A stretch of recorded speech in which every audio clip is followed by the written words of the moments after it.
There's a sound in the universe you'll never hear, but it can tear stars apart. Gravitational waves are ripples in space-time created when massive objects collide, like two black holes spiraling into each other. These waves travel for billions of years, stretching and squeezing everything they pass through, including you, right now.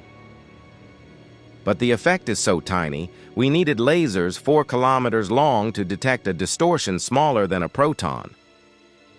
Every detection is a message from a cosmic disaster.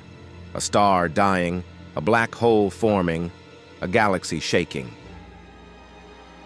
It's the universe speaking in a language we only recently learned to hear. And every whisper reveals how the cosmos destroys itself and begins again.